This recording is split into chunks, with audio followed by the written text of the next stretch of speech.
Hello buddies, எல்லாரும் எப்படி இருக்கீங்க? பிளாக்பெர்ரி இன்னைக்கு ஜொமேட்டோ சேலஞ்சோட டே 5ங்க. இன்னைக்கான ஏர்னிங்ஸ் பார்த்தீங்கன்னா வித்தவுட் இன்சென்டிவ் வந்து ₹722, இன்சென்டிவ் ப்ளஸ் இன்சென்டிவ் வந்து ₹315 வந்து போட்டிருப்பாங்க. ஓவரால் பார்த்தீங்கன்னா ₹1037 வந்து ஏர்ன் பண்ணியிருக்கோம். அப்புறம் இந்த வீக்ஸோட ஏர்னிங்ஸ் பார்த்தீங்கன்னா ₹6482 ஓகேங்களா.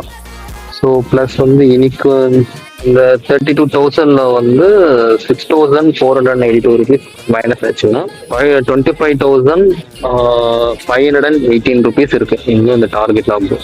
அப்போ இந்த மாதம் வந்து நம்ம கம்ப்ளீட் பண்ணுமோன்னு சொல்லிட்டு நான் ரொம்ப ட்ரை பண்ணிட்டு தான் இருக்கேன், ஏதாச்சும் கம்ப்ளீட் பண்ணணும்னு சொல்லிட்டு. அப்புறமா இந்த மறக்காம அந்த கீழே இருக்க அந்த சப்ஸ்கிரைப் பட்டனை மட்டும் கொஞ்சம் தட்டி விட்டு கொஞ்சம் பாருங்க ஓகேங்களா. மேலே வர கொஞ்சம் ஹெல்ப்ஃபுல்லாக இருக்கும். ப்ளீஸ் கொஞ்சம் சப்ஸ்கிரைப் பண்ணுங்க.